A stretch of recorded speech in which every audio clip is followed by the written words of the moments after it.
ان شرائط کے ساتھ تمہارے گناہ معاف کر دوں گا، اور ولا ادخلنکم جنات، اور ایسے ہی لوگوں کے لیے جنات بھی ہیں، یعنی میں تمہیں باغات میں داخل کروں گا جن کے نیچے نہریں بہ رہی ہیں۔ یعنی اللہ تعالیٰ نے یہ نہیں فرمایا کہ بالکل ایسے ہو جاؤ کہ تم سے کوئی گناہ ہو ہی نہ، بلکہ حدیث مبارکہ میں آتا ہے کہ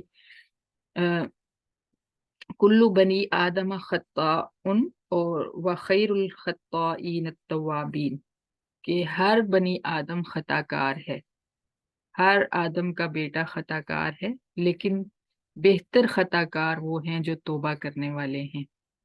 یعنی گناہ جو ہے وہ تو ہر کسی سے ہونا ہے، لیکن جو خطا کاروں میں سے بہتر ہیں، گناہ گاروں میں سے بہتر ہیں، وہ ہیں جو توبہ کر لیتے ہیں ساتھ ساتھ۔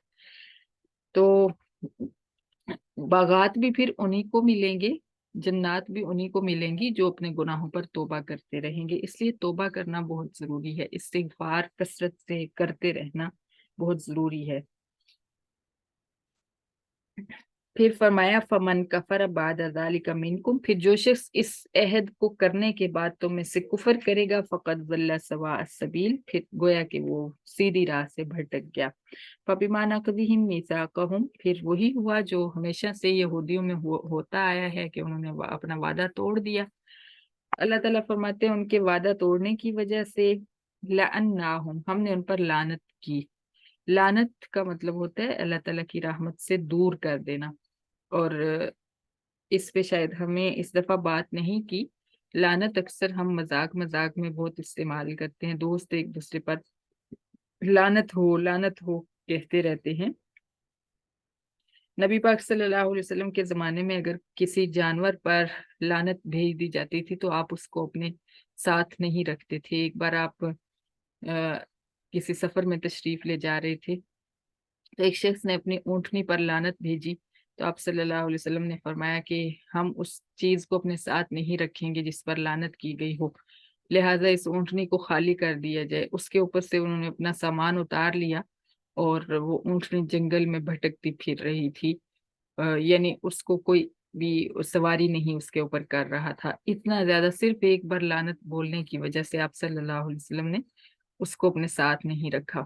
تو ہم مذاق میں یہ لفظ استعمال کرتے ہیں اور دوست ایک دوسرے کو کرتے ہیں، اس کے علاوہ ہر کوئی جو ہے اس کو بڑا ہلکا لیتا ہے، لیکن یہ اتنا ہلکا لفظ نہیں ہے، اس لیے اگر کسی کو عادت ہے تو اس کو چھوڑ دے۔ اللہ تعالیٰ نے فرمایا کہ ان کے عہد توڑنے کی وجہ سے ہم نے ان پر لعنت کی، وجعلنا قلوبہم قاسیہ، اور ہم نے ان کے دل سخت کر دیے۔ دل کی سختی بہت بڑا عذاب ہے کہ اللہ کے ڈر کی، اللہ سے ڈرنے والی آیات پڑھ کے بھی انسان کا دل نہ ڈرے، اور محبت والی آیات پڑھ کے یعنی اللہ کی رحمت والی آیات پڑھ کے بھی انسان کا دل خوش نہ ہو، پسیجے نہیں، خوشی کے آنسو نہ آئیں، تو یہ دل کی سختی ہے۔ اس کے لیے بھی استغفار بہت زیادہ ضروری ہے، اور یہ بد عہدی اور وعدہ شکنی کے نتائج میں ہوتا ہے۔ ہم بھی تو بد عہدی کر رہے ہیں نا اللہ تعالیٰ کے ساتھ، ہم کلمہ پڑھ کے نماز نہیں پڑھتے، کلمہ پڑھ کے ہم سچ نہیں بولتے، کلمہ پڑھ کے ہم لوگوں کے ساتھ معاملات اچھے نہیں رکھتے، تو یہ ساری چیزیں بد عہدی میں ہی آ جاتی ہیں۔ عہد تو کلمہ طیبہ عہد ہے نا ایک، ہم نے اللہ سے وعدہ کر لیا کہ اب ہم اسلام کے مطابق زندگی گزاریں گے، لیکن ہم کلمہ پڑھ کے عملی طور پہ اس سے مکر رہے ہوتے ہیں، تو اس کی وجہ سے پھر یہ دلوں کی سختی آ جاتی ہے۔ اللہ تعالیٰ فرماتے ہیں یحرفون الکلم عن مواضعہ، وہ کلام کو اس کی جگہوں سے بدلتے تھے، ونسوا حظا مما ذکروا بہ، اور جو کلام ہم نے ان کو یاد کرایا تھا اس میں سے اکثر جو تھا وہ بھول چکے تھے۔ یعنی یہ پیچھے ہم نے کئی بار پڑھا ہے کہ انہوں نے اپنی کتاب تورات کے اندر رد و بدل کیا۔ وَلَا تَزَالُ تَطَّلِعُ عَلَىٰ خَائِنَةٍ مِّنْهُمْ، اور اللہ تعالیٰ نے ایک بات فرمائی، اور یوں سمجھیں کہ اللہ تعالیٰ نے ایک مہر لگا دی، ایک پکی ٹھکی عادت بتا دی ان کی کہ اے مخاطب قرآن، تو ان یہودیوں کی خیانت کی اطلاع ہمیشہ پاتا رہے گا، اور یہ ایسا ہی ہے کہ یہ قوم کبھی بھی وعدہ پورا نہیں کرتی، وعدہ وفا نہیں کرتی،